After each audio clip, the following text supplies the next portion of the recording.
Sa ngalan ng Ama at ng Anak at ng Espiritu Santo, Amen. ang pagpapala ng ating Panginoong Heso Kristo, ang pag-ibig ng Diyos Ama, at ang pakikipagkaisa ng Espiritu Santo naway sumainyong lahat. At sumaiyo rin. Mga kapatid, aminin natin ang ating mga kasalanan upang tayo'y maging marapat gumanap sa banal na pagdiriwang. Inaamin ko sa makapangyarihang Diyos at sa inyo mga kapatid na lubha akong nagkasala sa isip, sa salita at sa gawa at sa aking pagkukulang. Kaya isinasamo ko sa mahal na Birheng Maria, sa lahat ng mga anghel at mga banal, at sa inyo mga kapatid na ako'y panalangin sa Panginoong ating Diyos. Kawaan tayo ng makapangyarihang Diyos, patawarin tayo sa ating mga kasalanan at patnubayan tayo sa buhay na walang hanggan. Amen. Panginoon, kaawaan mo kami. Panginoon, kaawaan mo kami. Kristo, kaawaan mo kami. Kristo, kaawaan mo kami. Panginoon, kaawaan mo kami. Panginoon, kaawaan mo kami. Manalangin tayo. Ama naming makapangyarihan, kaming napapasubsob dahil sa aming kahinaan ay makabangon nawa at makapanindigan, pakundangan sa pagpapakasakit ng iyong anak, na kasama mo at ng Espiritu Santo, magpasawalang hanggan. Amen.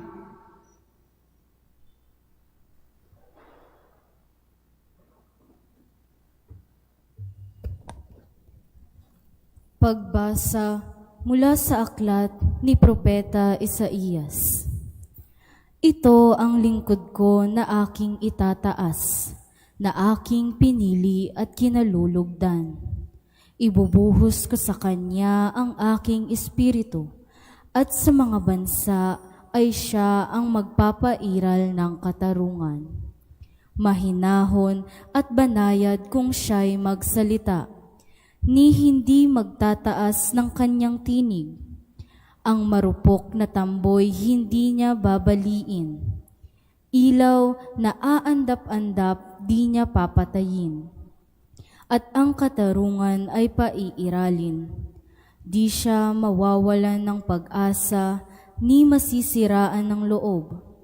Paghahariin niya ang katarungan sa daigdig. Ang mga bansa sa malayo ay buong pananabik na maghihintay sa kanyang mga tupa. Ang Diyos ang lumikha't nagladlad ng kalangitan, lumikha ng lupa, at nagbigay buhay sa lahat ng bagay dito sa daigdig. At ngayon, ang Panginoong Diyos ay nagsabi sa kanyang lingkod, "Akong Panginoon, tumawag sa iyo, binigyan kita ng kapangyarihan upang pairalin ang katarungan sa daigdig. Sa pamamagitan mo ay gagawa ako ng pakikipagtipan sa lahat ng tao at magdadala ng liwanag sa lahat ng bansa. Ikaw ang magpapadilat sa mga bulag at magpapalaya sa mga bilanggo ng kadiliman." Ang salita ng Diyos. Salamat sa Diyos. Panginooy aking tanglaw, siya'y aking kaligtasan. Panginooy aking tanglaw, siya'y aking kaligtasan. Tanglaw ko'y ang poon, aking kaligtasan, kaya walang takot ako kainuman. Sa mga panganib kanyang iingatan, kaya naman ako'y walang agam-agam. Panginooy aking tanglaw, siya'y aking kaligtasan. Kung ang aking buhay ay pinagtatangkaan, niyong masasama sila'y mabubuwal. Panginooy aking tanglaw, siya'y aking kaligtasan. Kahit salakayin ako ng kaaway, magtitiwala rin ako sa may kapal. Panginooy aking tanglaw, siya'y aking kaligtasan. Ako'y nananalig na bago mamatay, masasaksihan ko ang iyong kabutihan na igagawad mo sa mga hirang. Sa Panginoong Diyos tayo'y magtiwala, ating patatagin ang paniniwala. Tayo ay umasa sa Kanyang kalinga. Panginooy aking tanglaw, siya'y aking kaligtasan. Tatayo na po ang lahat.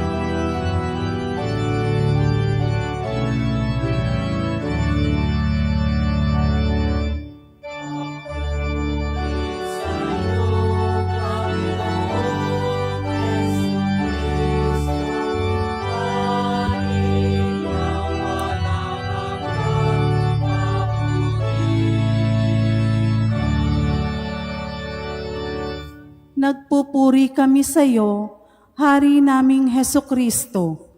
Ang pagdamay mo sa tao ay talagang patotoo na kami minamahal mo.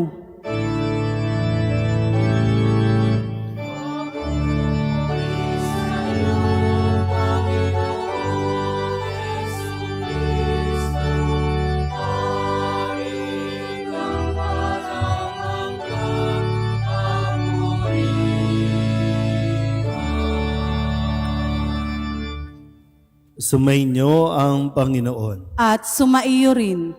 Ang mabuting balita ng Panginoon ayon kay San Juan. Papuri sa iyo, Panginoon.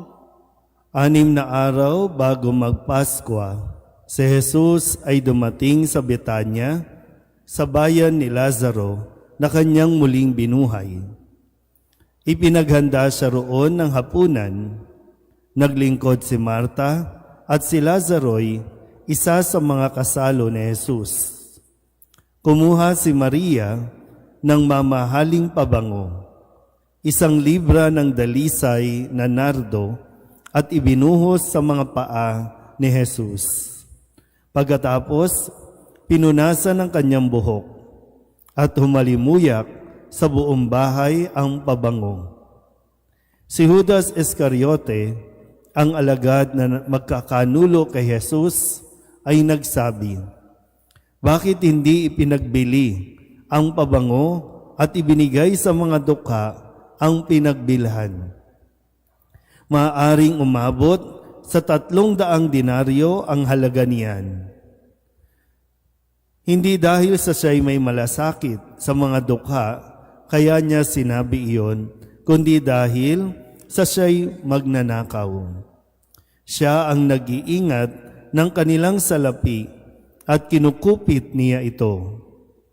Sumagot si Jesus, "Ano't siya'y ginugulo ninyo?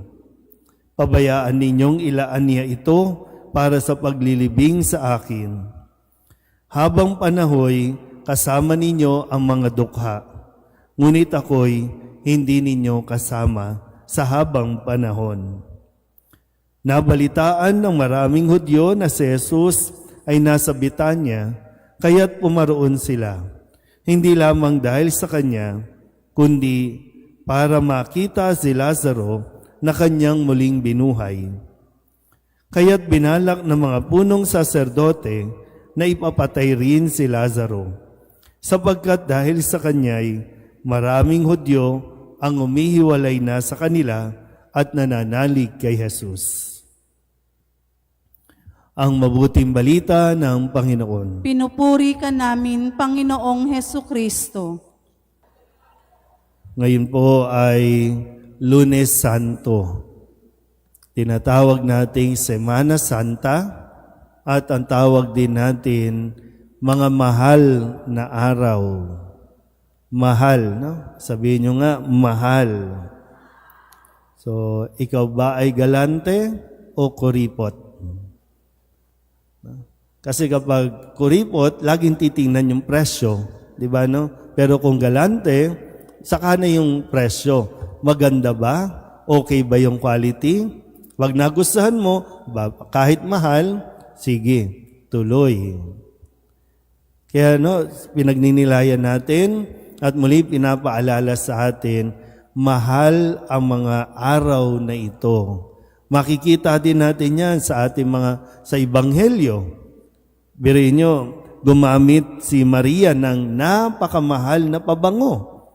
Kinumpute ni Judas, sabi pwedeng 300 denaryo. Marami yun, malaki yun. Pero mahal na araw dahil walang katumbas na halaga ang ipapakita ni Jesus na pagmamahal sa atin. Sabihin nyo nga sa katabi ninyo, mahal ka ni Jesus.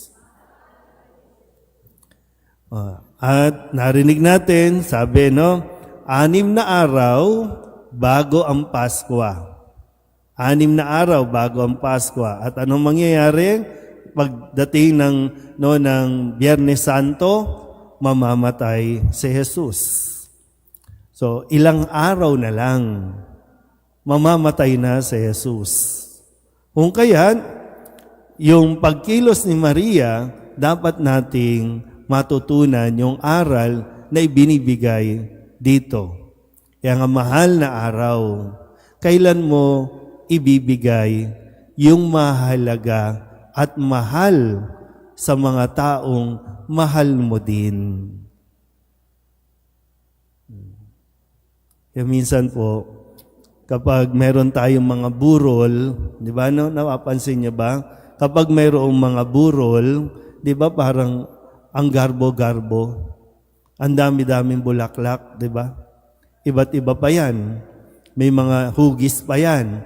May orchids, at pagkamisan halos araw-araw kailangan palitan hanggat hindi na ililibing kasi ayaw natin nakikita na hindi fresh ang bulaklak. At minsan, pag medyo may kaya, may pa-catering pa yan. Gabi-gabi may catering yan. Although sa probinsya talaga, mayroong nag-aambaga ng magkakapitbahay, may pakain talaga. Pero pag sa atin, big time na yung may catering. Pero kung medyo nasa lower class tayo, araw-araw, mayroong pasopas, may palugaw, may pakain. At yung classic na ginagawa natin, mayroon ding biko, lumpia, minudo, doon sa ibabaw ng kabaong. Di ba na? Ginagawa niyo ba yon? Kasi sabi, ito yung mga paborito ng mga namatay. Minsan nga, mayroon pang yosi, mayroon pang alak. Kasi, di ba? Pero yung tanong, bakit nung nabubuhay pa, hindi mo binigyan ng bulaklak? Bakit nung nabubuhay, hindi mo binigyan ng makakain? Pag nagre-request nga ng matamis na bao, pagagalitan mo pa. Bawal sa iyo yan. Di ba? Pinagagalitan ng mga anak, lalo na kung yung mga magulang matatanda na. Kapag nagre-request, anak na ang nagagalit sa magulang. Pero pag namatay na, ay talagang buhos, di ba? Magandang damit, nasisirain din lang naman, hahatiin din yung likod. Di ba? Yung katotohanan na si Maria, hindi niya hinayaan, na parang hindi niya tinipid si Jesus. Hindi na pinanghinayangan. Kasi nga, ilang araw na lang naman, di ba? Ilang araw niya na lang makakasama dito sa mundong ito si Jesus, ang kanyang minamahal na kaibigan, ang tumulong sa kanya, ang tumulong sa kanila na muling mabuhay si Lazaro. Kaya habang buhay pa, talagang pinaghanda ng hapunan, pinakain. Kasi mahirap lagi yung nasa huli na, di ba? Iiyak ka na lang kasi maraming bagay kang hindi ibinigay nung siya ay nabubuhay pa. Minsan nga, nag-aaway-aaway pa yung mga kaanak. Kasi gusto natin maging ibigay ng todo-todo. Lahat ibigay. Kailangan maging maganda yung burol. Hindi naman na na-appreciate ng patay yun. Kung kayong matakot, hindi na-appreciate ng patay yun. Kasi wala nang pakiramdam yun. Wala nang kamulatan yun. sa mga buhay. Doon natin ibigay. So ngayon pa lang, isipin mo na rin. No? Huwag mo nang hintayin mamatay. Bigay mo na ngayon pa lang. Pero nasa sa inyo pa rin kasi lagi naman tayong ang gusto natin, laging nasa huli ang pagsisisi. Kung magdadamutan mo ngayon, wala nang magagawa yan. Kahit ikaw pa sumagot ng burol, ng libing, ng pakain na araw-araw, wala na yan. Kasi ang kailangan, yung nabubuhay. Kaya ngayon pa lang, no? Sabi nga ni Jesus, etong panahong ito, para sa Kanya ito, napakaraming araw para ka mamasyal, para ka mag-swimming, para ka magbakasyon. Ang dami-daming araw dyan. Ito, dito ka muna. Mahal na araw na. Yun nga lang, sa kasawihang palad, marami ang kailangan pa rin pumasok ng trabaho. Kasi hindi pa nagde-declare ng holiday. Kasi isasagad pa. Minsan nga, Biyernes Santo na. Di ba? O kahit half day lang. Di ba? Sinasagad talaga natin. Pero muli sino ang higit na nawawalan? Tayo din. So, kaya sana po, pag-isipan na rin natin, mayroong mga tao sa paligid natin, mga taong kasama mo sa bahay, any moment, anytime, pwedeng mawala yan. Kaya ngayon pa lang, iparamdam na, ibigay na ang mga dapat na ibigay na magpapasaya sa Kanya. Amen?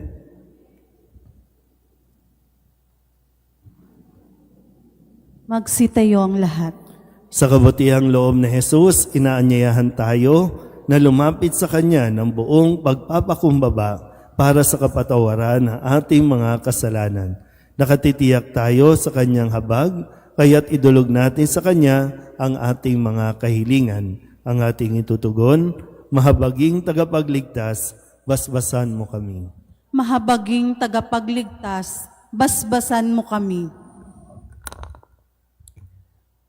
Ang mga nagdurusa at nagdadala ng mabibigat na pasanin sa buhay, naway humarap sa mga pagsubok ng may pagtatyaga. Manalangin tayo sa Panginoon. Mahabaging tagapagligtas, basbasan mo kami. Ang mga bilanggo, naway magkaroon ng kaginhawaan ng loob na siyang hatid ng Espiritu. Manalangin tayo sa Panginoon. Mahabaging tagapagligtas, basbasan mo kami. Tayo naway magbigay ng tulong sa mga dukha. Manalangin tayo sa Panginoon. Mahabaging tagapagligtas, basbasan mo kami. Ang mga may sakit, naway makakuha ng tapang at lakas mula sa krus ni Kristo. Manalangin tayo sa Panginoon. Mahabaging tagapagligtas, basbasan mo kami. Ang mga naunang lumisan sa buhay na ito, naway magpahingalay sa kapayapaan ng Diyos. Manalangin tayo sa Panginoon. Mahabaging tagapagligtas, basbasan mo kami. Dulog din natin sa Panginoon ang ating mga personal na kahilingan, mga panalangin para sa ating mga pamilya, kasama din ang mga kahilingan ng mga nanonood sa online. Lahat ng mga misang pasasalamat, special na intensyon, agarang paggaling ng mga may sakit, tang lahat ng mga kaluluwa na inihiling na ipagdasal sa misang ito.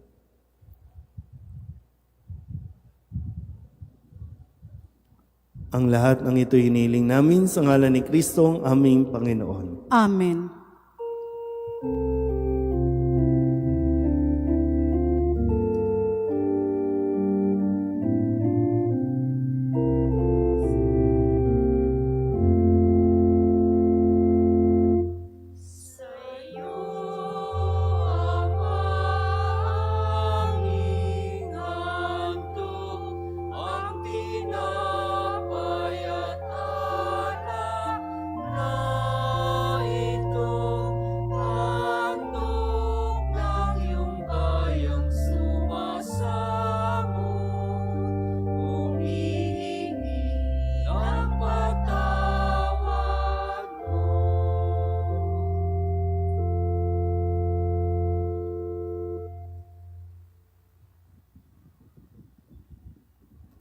Manalangin kayo mga kapatid upang paghahain natin ay kalugdan ng Diyos Amang makapangyarihan. Tanggapin nawa ng Panginoon itong paghahain sa iyong mga kamay, sa kapurihan niya at karangalan sa ating kapakinabangan at sa buong sambayanang niyang banal. Ama naming lumikha, tunghayan mo ang ginaganap naming paghahain na iyong inilaan upang patawad mo'y maibigay sa amin at pamungahin mo sa amin ang buhay na walang maliw.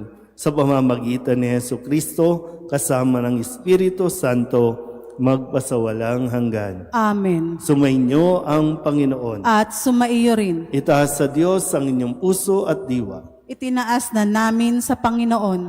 Pasalamatan natin ang Panginoong ating Diyos. Marapat na siya ay pasalamatan. Ama naming makapangyarihan, tunay ngang marapat na ikaw ay aming pasalamatan sa pamamagitan ni Jesucristo na aming Panginoon. Nababanaagan na namin ang pagdiriwang sa kanyang pagpapakasakit at pagkabuhay. Malulupig na ang dating pagsuway sa pag-ako sa kanyang kusang loob na katapatan at magaganap na ang pag-alaala sa aming pag-anib sa iyong tinubos na angkan. Kaya kaysa ng mga anghel na nagsisiawit ng papuri sa iyo, nang walang humpay sa kalangitan, kami nagbubunyi sa iyong kadakilaan.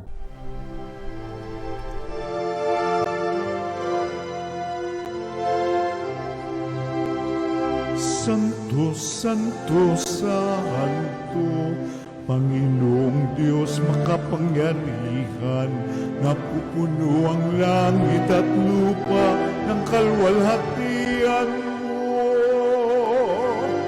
Hosana sa kaitaasan, pinagpalang na paririto sa ngalan ng Panginoon. Hosana sa kaitaasan.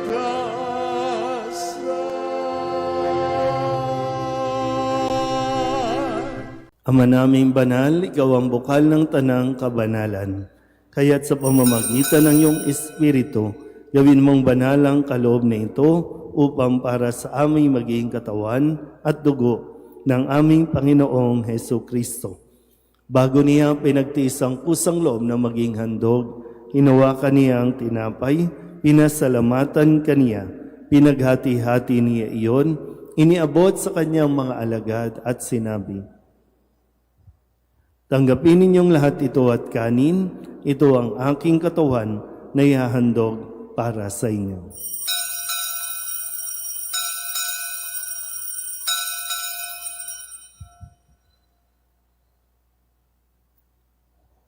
Gayun din naman nang matapos ang hapunan, hinawakan niya ang kalis, muli kaniyang pinasalamatan. Iniabot niya ang kalis sa kanyang mga alagad at sinabi, "Tanggapin ninyong lahat ito at inumin. Ito ang kalis ng aking dugo, ng bago at walang gantipan, ang aking dugo na ibubuhos para sa inyo at para sa lahat, sa ikapagpapatawad ng mga kasalanan. Gawin ninyo ito sa pag-alaala sa akin."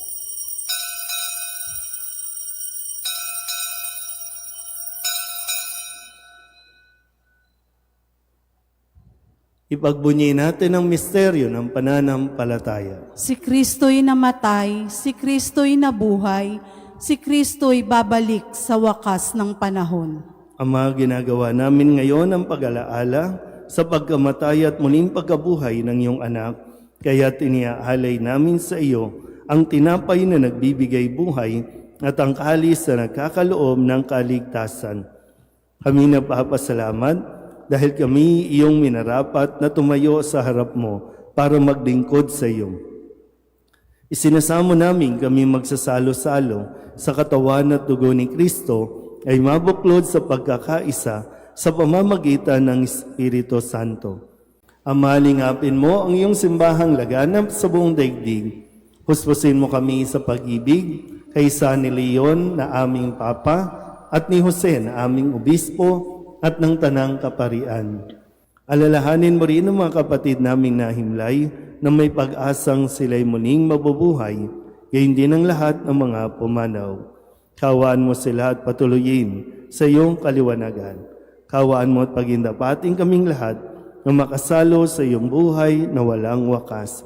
Kaysa ng mahal na Birheng Maria na Ina ng Diyos, ng kabiyak ng puso niyang si San Jose, kaysa ng mga apostol at ng lahat ng mga banal na namuhay dito sa daigdig ng kalugod-lugod sa iyo, may pagdiwang nawa namin ang pagpupuri sa ikararangal mo sa pamamagitan ng iyong anak na aming Panginoong Heso Kristo.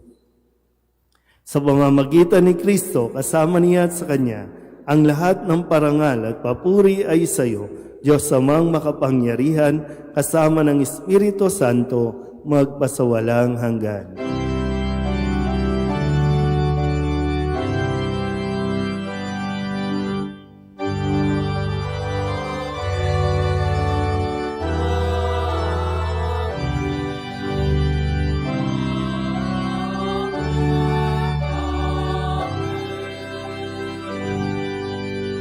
Sa tagubili ng mga nakagagaling na utos at turo ni Jesus sa Panginoon natin at Diyos, ipahayag natin ang lakas loob.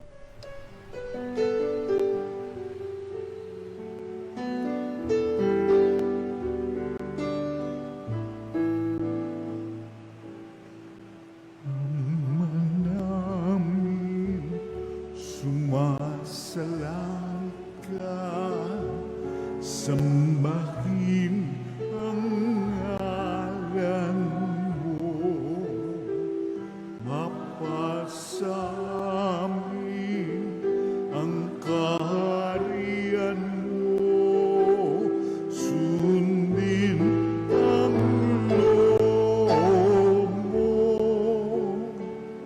dito sa lupa para nang sa langit. Bigyan mo po kami ngayon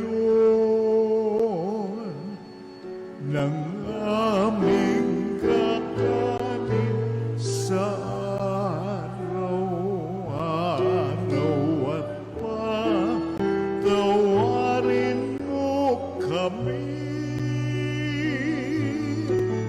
sa aming mga sala para ng pagpapatawan namin sa nagkakasala sa amin, at huwag mo kaming ibang dulot sa tukso, at yadya mo kami sa lahat ng masama.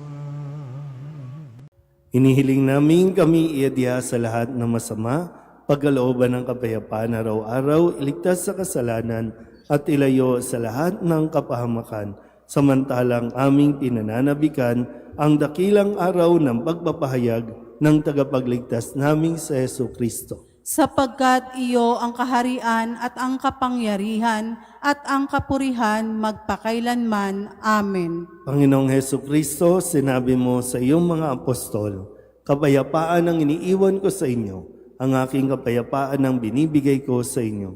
Tunghayan mo ang aming pananampalataya at huwag ang aming mga pagkakasala.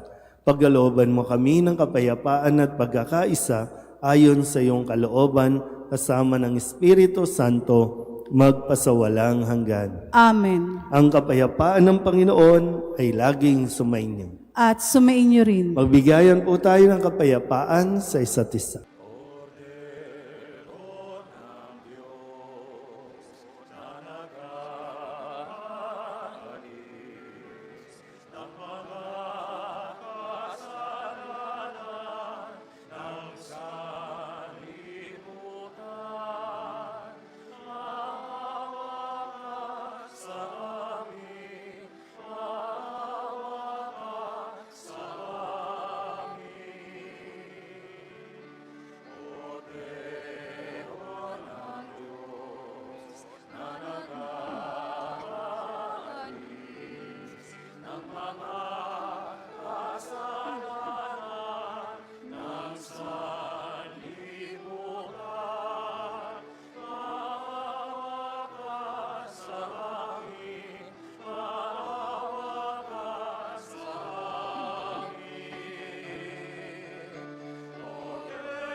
Ito ang kordero ng Diyos. Ito ang nag-aalis ang kasalanan ng sanlibutan. Mapalad ang mga inaanyayahan sa kanyang piging. Panginoon, hindi ako karapat-dapat na magpatuloy sa iyo, ngunit sa isang salita mo lamang ay gagaling na ako.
Manalangin tayo.